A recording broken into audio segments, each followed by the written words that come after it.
Great sacrifice is the prerequisite of great achievement. The Roman statesman and general Cincinnatus sacrificed his retirement to lead his republic out of disaster. Then he sacrificed the great power it conferred upon him once that crisis was averted. Jesus Christ rather famously sacrificed himself to redeem all mankind. You know, somebody once said, "Don't try to be a great man, just be a man." Who said that? You did, Jesus. Wow, did he say that in the Bible? No, I saw it on Star Trek. More famously still, Darth Vader sacrificed himself to save his son. In the first Gladiator, Maximus Decimus Meridius sacrificed himself to reawaken the dream that is Rome. And now, in 2024, Ridley Scott has sacrificed Maximus Decimus Meridius to make a shitty sequel. To say that Gladiator 2 is a shallow, repetitive cash grab movie is to understate the size of the chasm that exists where its imagination should be.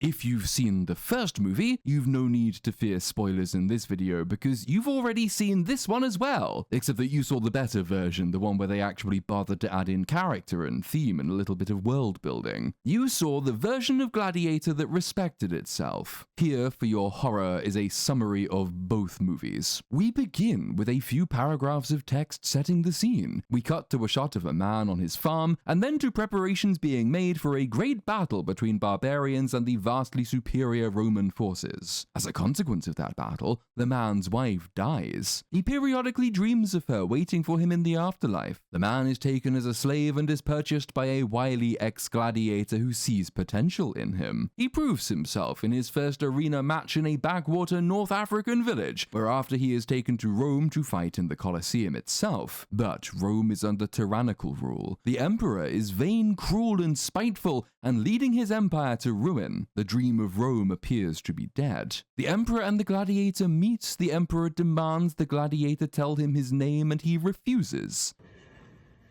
Remarkable. Your fame is well-deserved, Spaniard. I don't think there's ever been a gladiator to match you. From where do you hail? Why doesn't the hero reveal himself and tell us all your real name? Speak. Remove your helmet and tell me your name. A conspiracy including Senator Gracchus and Princess Lucilla plots the emperor's downfall while the hero fights through several challenges in the Colosseum. Hope is found in a loyal legion encamped outside the city, and a plan is hatched to send word to that legion, to bring it into the city and so to restore the Republic. A loyal friend of the hero is to serve as messenger, riding out to summon them. But tragically, details of the plot leak and the emperor gets word of it. The general who was to lead the legion is imprisoned and then sent to the arena for judgment before the gods. The lives of the co-conspirators, Lucilla and Gracchus, hang in the balance. But the hero has, through his own trials in the Colosseum, earned the love and the loyalty of his fellow gladiators, who are prepared to lay down their lives for him, and of the people of Rome, who rise up in support of him. In a climactic final battle, the hero beats the emperor, and he closes with a rousing speech reminding all those gathered of the dream that was Rome, and commanding that it be realized. The final shot of the movie sees a hand brushing through the fields of Elysium, and that is the end.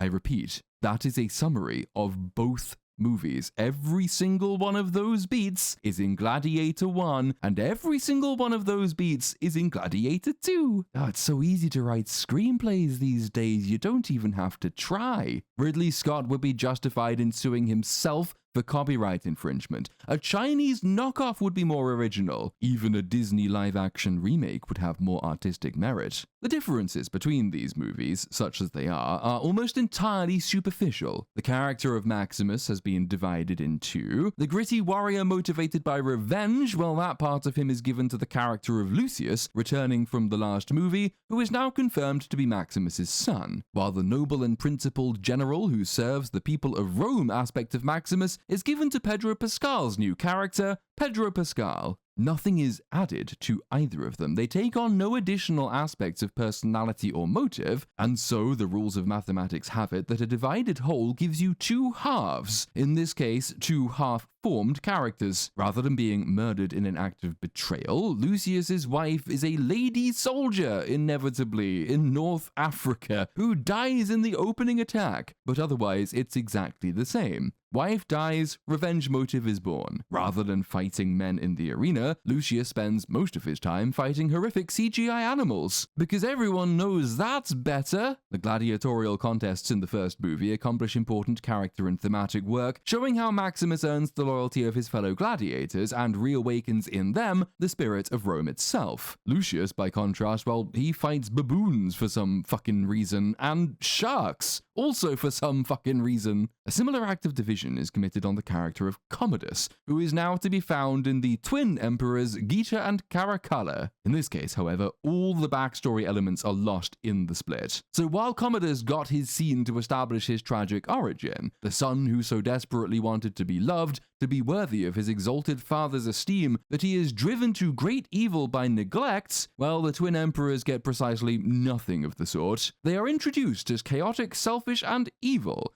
and this is the extent of the character work done for them. They each display a slightly exaggerated form of Commodus's defining characteristics, but without established cause. There is absolutely no exploration of the sort of rivalry you might expect to develop, because it's what happened in real life, between two brothers who are expected to share the empire. Exploring that side of things would require that Ridley Scott actually did some work, but as everybody knows, the only three keys you need for a modern screenplay are Control, C, and V. The character of Proximo from the first movie is taken in this one by Denzel Washington, and he is now called Maximus. He comes closest to providing an actual contrast to the man whose job he's stolen, because while Proximo found spiritual redemption in the first movie, Maximus never does. Proximo was freed in his backstory by Marcus Aurelius, and so he carries his dormant dream with him, whereas Maximus's backstory is that he was done a grievous injury by Marcus Aurelius, so he vows to take revenge against his dream. But even this potentially interesting departure is really travel, not destination. The destination is, once again, repetition, as Maximus usurps the twin emperors in the final act and becomes,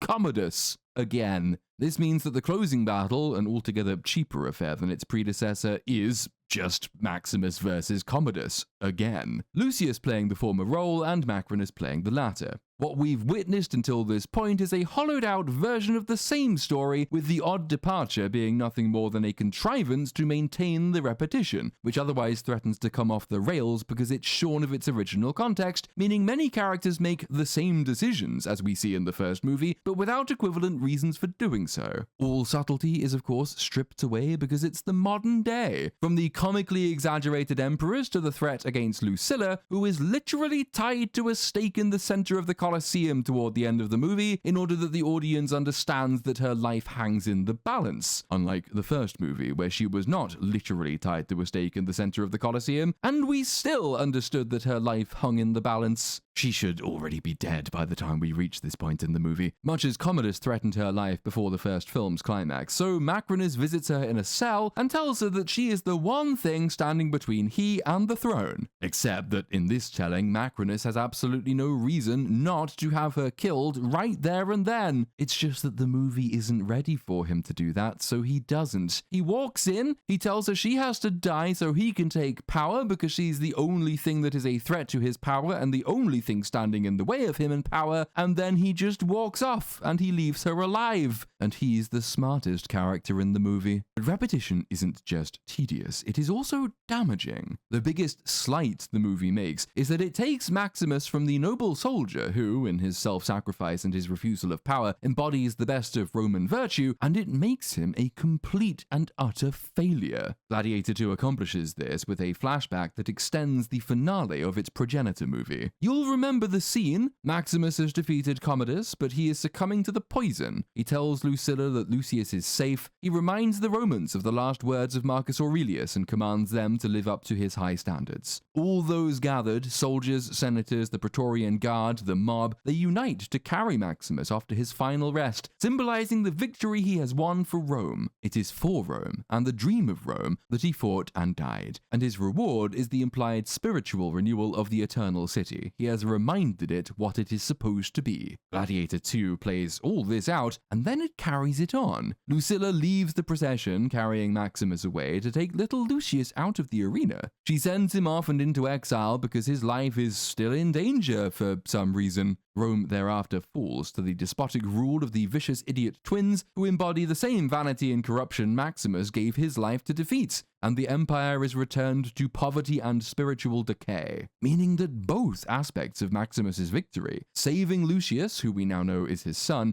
and saving Rome itself, well, they've both been obviated. Maximus achieved absolutely nothing. He was made a complete and utter failure in order to give this film an excuse to exist. There is a predictable and thoroughly cheap attempt to invoke his memory as Lucius dons his armor and takes up his sword for his final battle with Maximus. But even this is half-baked, and the thematic point is undercut by Lucius's predictable final speech, where Maximus told the Romans to remember the dream of Rome, in other words, to remind them of the greatness that exists within all of them. Lucius opens his peroration by telling the gathered Romans that the dream of Rome is dead, and so it falls to them to build something new. What that thing is, how they are to do it, what character it has, what the real lesson is, well, the film doesn't have any time or interest in exploring that, so no. Rome is dead, make something. Good luck.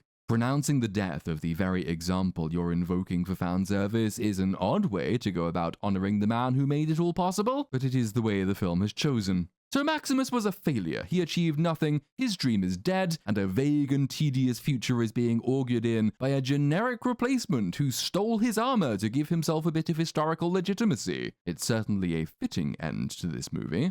Ridley Scott is now 86 years of age. He reportedly has plans for a Gladiator 3, and he could well manage to get it made within his lifetime, given his idea of script writing these days is spending 10 minutes changing a few nouns from his last script and handing it over to a VFX sweatshop. Many of us are bitter, resentful individuals who remember the good old days when entertainment was bland and inoffensive.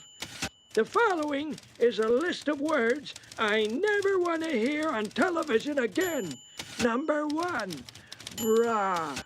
Number 2, horny. But he shouldn't. He should leave it all alone. Scott quite evidently drew on the real-life example of Cincinnatus in the creation of Maximus, the old warrior who steps off his farm to do his duty and retires once his duty is done. It's an example I suggest Scott himself would do well to follow. He's made some truly wonderful films, some of the best films ever, and he's also made Napoleon and Alien Covenant and Prometheus and Gods and Kings and that Robin Hood movie, but you know, he made some wonderful films 30 years ago, and history will thank him for that. No one save himself can take away from his own reputation. But there comes a time when the best service you can offer is retirement. Cincinnatus could have clung on to power and become a dictator. His choice to step away once his service was complete is renowned as the epitome of civic virtue. Once you stop, Ridley, we can celebrate you too.